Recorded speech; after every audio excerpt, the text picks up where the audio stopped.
It was a hot summer day in 2018. My wife Lisa, our two children Sarah and Jack, and I had set out on a long-awaited journey to spend our vacation.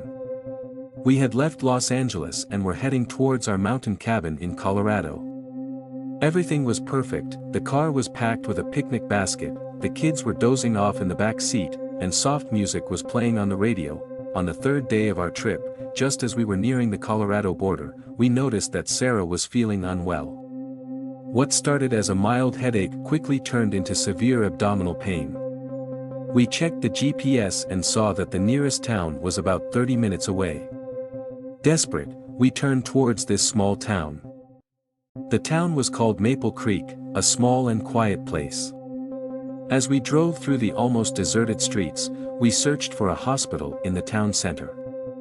Eventually, we found an old-looking, almost abandoned hospital. The sign above the entrance was faded, but we could just make out the words, Maple Creek Memorial Hospital.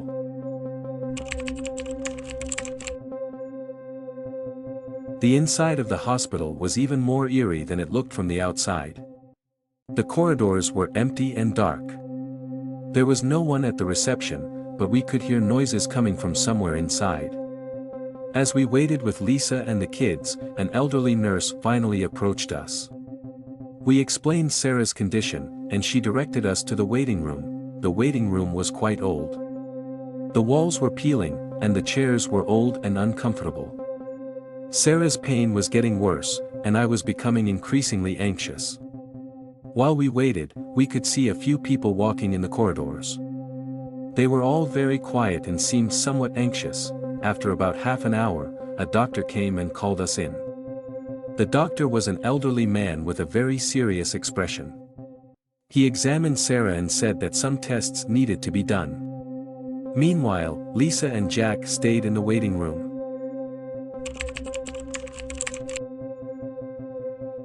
They took Sarah for the tests, and I started walking down the corridor. The deeper I went into the hospital, the creepier it became.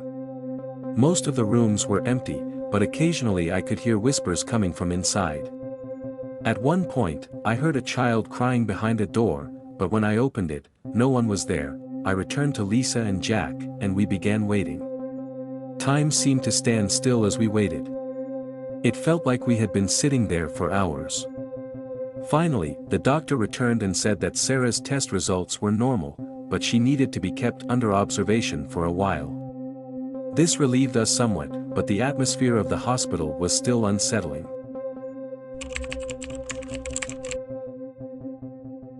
They took Sarah to a room and allowed us to stay with her. We spent the night at the hospital, and the night nurse came to check on her a few times. As the night progressed, the silence of the hospital became even more unsettling. I couldn't sleep and started walking around the corridor. At one point, I saw a light inside a room and slightly opened the door. Inside, there was a desk filled with old files and documents.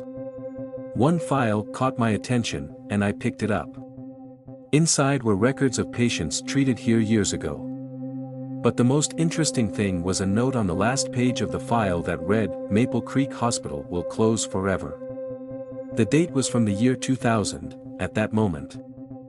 A wave of fear washed over me, and I quickly put the file back and left the room. When I returned to Sarah's side, I didn't tell Lisa anything. But I wanted to learn more about the history of this hospital. By morning, Sarah was feeling better, and the doctor said we could be discharged. However, from that moment on, I had an indescribable desire to learn more about Maple Creek Hospital and this town.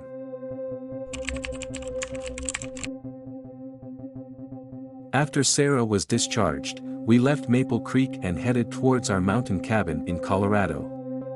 However, my desire to learn more about this small town and hospital grew stronger. Throughout the vacation, my mind was constantly on this subject. I told Lisa about the file I saw at the hospital and expressed my wish to investigate it further. She supported me and suggested we could dedicate more time to it after our vacation. Upon returning to Los Angeles, I started researching Maple Creek online. There was very little information about the town, but I found some old news articles about the hospital. It stated that the hospital closed in 2000 due to financial difficulties. However, more interestingly, there were rumors about strange events following the hospital's closure. Various blogs and forums shared stories about people disappearing in the town and ghost sightings at the hospital at midnight. These stories intrigued me even more, and Lisa and I decided to return to Maple Creek. We left the kids with my mom and set off. This time, we were determined to delve deeper into the town's secrets.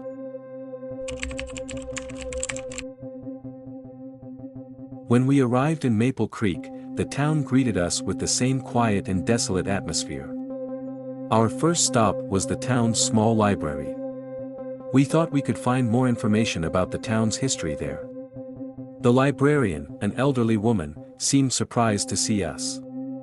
We told her we were looking for information about Maple Creek, and she directed us to the old newspaper archives. In the newspaper archives, we found articles about some strange events that occurred around the time the hospital closed. One particularly notable event was the disappearance of several patients and staff shortly before the hospital closed. These disappearances were never resolved, and no one ever heard from those people again. After spending a few hours in the library, we decided to talk to some of the town's residents. However, most people seemed reluctant to talk about the hospital. This only piqued our curiosity further. Finally, one of the town's elders agreed to share some information.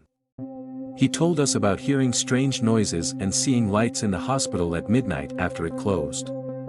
However, even as he spoke, there was a look of fear in his eyes.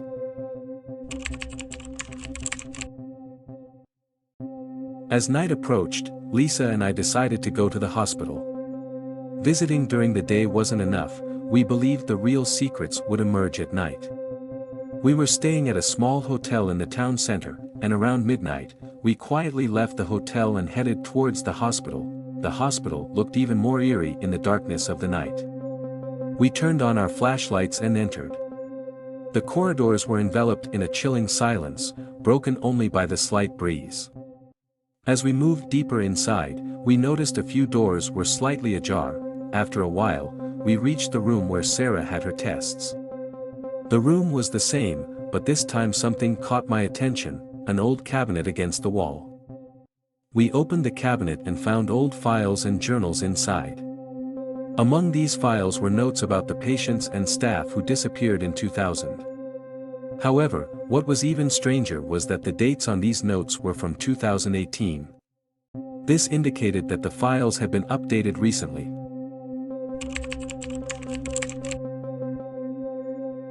While we were examining the files, we heard a noise behind us.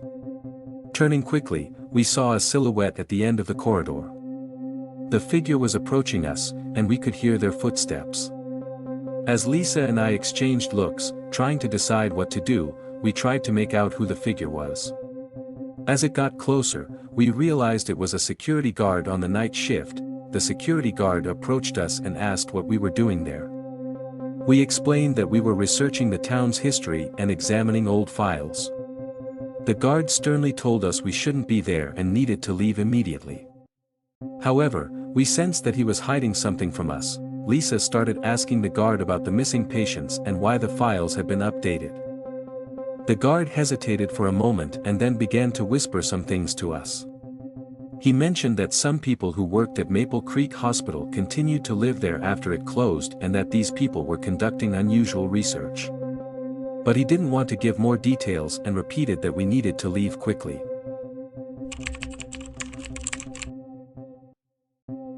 Despite the security guard's warnings, Lisa and I were determined to uncover the secrets of Maple Creek. The next morning, we decided to speak with more people in the town who might have information.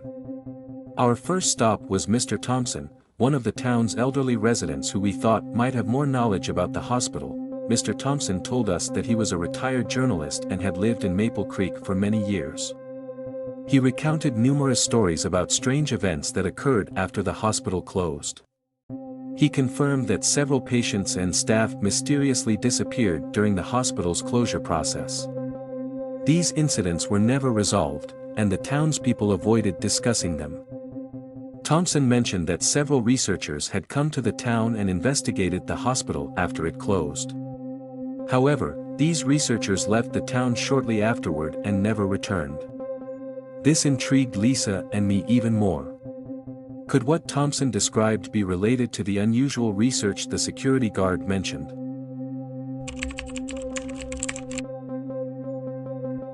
After leaving Mr. Thompson, we returned to the town's library to gather more information about the hospital. The librarian was not surprised to see us and was willing to help. This time, we got permission to access the library's archives section. We hoped to find documents from the years before the hospital closed. After hours of research, we found the minutes of an old town council meeting. In these minutes, some officials discussed financial difficulties and some secret research projects before the hospital's closure. There were no detailed explanations about these projects, but it suggested that there might be a bigger secret behind the hospital's closure. Lisa and I took photos of these documents and returned to our hotel. Throughout the night, we examined the documents and cross-referenced the names of the people who went missing from the hospital. These names matched the ones Mr. Thompson had mentioned. Additionally, next to a few names, there was a note saying, "experimental treatment." This gave us more clues about what might have been happening behind the closed doors of the hospital.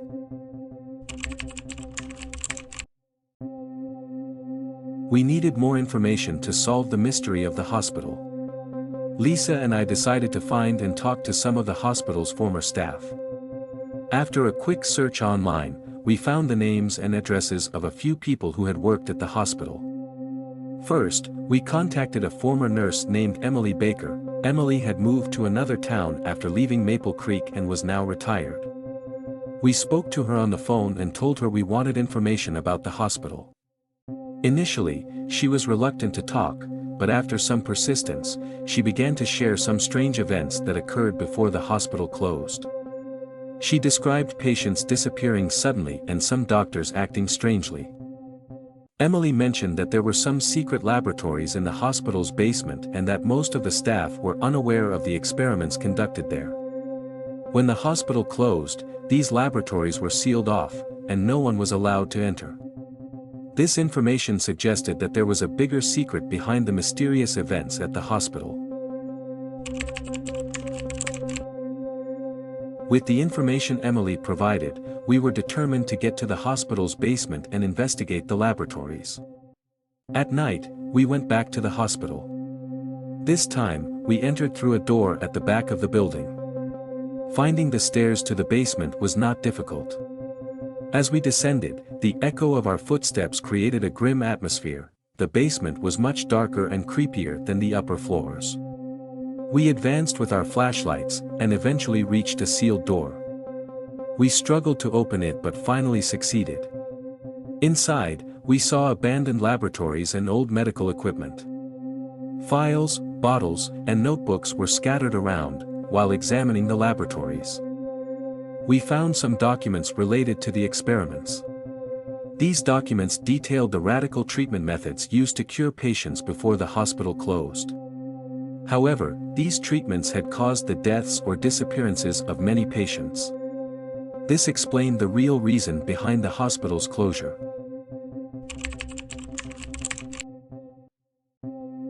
While we were examining the laboratories, we suddenly heard footsteps coming from upstairs. Someone had noticed we were there. Lisa and I quickly gathered our things and headed for the exit. However, as we ascended the stairs, we encountered two men waiting at the door. These were strangers we hadn't seen in town, and we could tell their intentions were not friendly. The men asked what we were doing there and what we had found. Lisa and I said we were just examining old documents, but this explanation didn't satisfy them. As we tried to rush outside, one of them grabbed Lisa, and I struggled to free her. Meanwhile, the other man grabbed my bag and took the documents inside. After a brief struggle, we managed to escape and immediately left the town. As we got into the car, Lisa and I were still in shock. We had lost the documents but still had some photos and notes. This experience showed us that we couldn't give up on uncovering the secrets behind Maple Creek Hospital. We needed more information, and this time we had to be more cautious.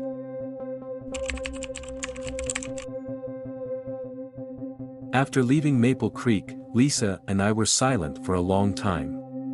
It was hard to get over the shock of what we had experienced, but we couldn't think of anything other than going back and solving the mysteries. When we returned to Los Angeles, we examined the photos and notes we had obtained in detail. Among the documents, a familiar name caught my attention: Dr. Edward Harris. Dr. Harris had served as the chief physician at Maple Creek Hospital and had disappeared after the hospital closed. During our research, we had come across many articles and reports about him. However, more interestingly, we found clues suggesting that Dr. Harris might still be alive. A quick search online showed that Dr. Harris was living in a small town in New Mexico. Lisa and I decided to hit the road immediately. This time we were better prepared and cautious about the dangers we might face. When we arrived in New Mexico, we were surprised by the town's tranquility and peace. Dr. Harris's house was isolated on the edge of the forest outside the town. After waiting in front of the house for a while, we decided to knock on the door.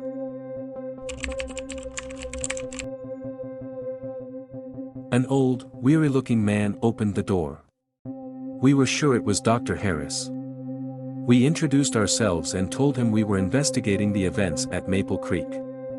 At first, he didn't want to listen to us, but seeing our determination, he invited us in. The inside of the house was filled with old scientific papers and books. Harris, with deep fatigue in his eyes, began to tell his story. Harris admitted that before the hospital closed, he was working on radical treatment methods.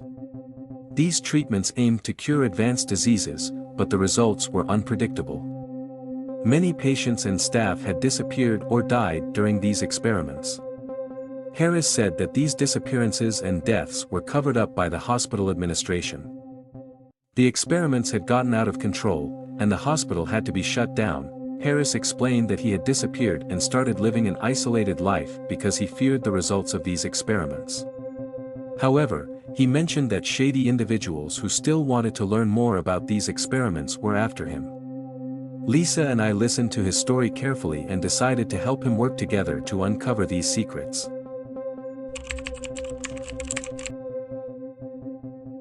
Before leaving Dr. Harris's house, we decided to work together. Harris said we needed to return to Maple Creek to retrieve some files and equipment from the laboratories there. These contained critical information about the experiment's details and results. Lisa and I made a careful plan to ensure Harris's safety. As we left New Mexico and returned to Maple Creek, we noticed a car following us at the town's entrance. This car resembled the one driven by the two men we had encountered before. Lisa and I quickly moved into the hospital. Harris knew the keys and codes necessary to open the basement laboratories.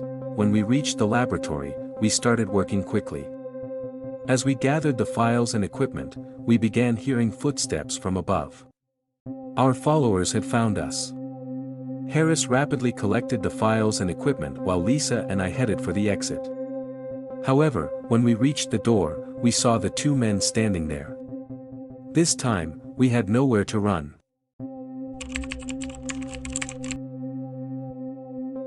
The two men standing at the door sternly asked what we were doing there. Harris explained that the files and equipment we had contained critical information about the hospital's secret experiments. The men stated that they couldn't allow this information to get out and demanded we hand over the files. However, Harris insisted that the world needed to know about these experiments. Meanwhile, Lisa and I were trying to come up with a plan to escape. Clutching our bags tightly, we headed toward the back door. The men tried to stop us, but Harris kept talking to them to create an opportunity. During this moment, Lisa knocked over a nearby shelf, and in the ensuing chaos, we managed to escape. We ran outside to our car and quickly drove away from the town. Out of breath, Lisa and I were still in shock but thankful to be alive. Harris hoped the documents we had obtained would be enough to enlighten the public. Before returning to Los Angeles, we ensured Harris settled in a safe place and decided we needed to be careful while examining the documents.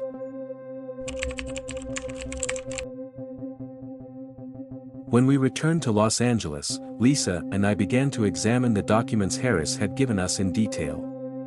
These documents contained the specifics of the experiments conducted at Maple Creek Hospital and their outcomes. The documents included shocking information about the identities of the patients, their experiences during the experiments, and how the hospital's administration had covered up these events. Harris indicated that the goal of these experiments was to treat advanced diseases, but the methods were unethical and dangerous. The documents also provided detailed information about the chemicals and procedures used during the experiments. We discussed how we should present this information to the public. Finally, we put together an article combining Harris's documents and his story. We sent this article to a major news agency, and it quickly made a significant impact. The secrets of Maple Creek Hospital were unveiled, and many people realized they had lost loved ones due to these experiments.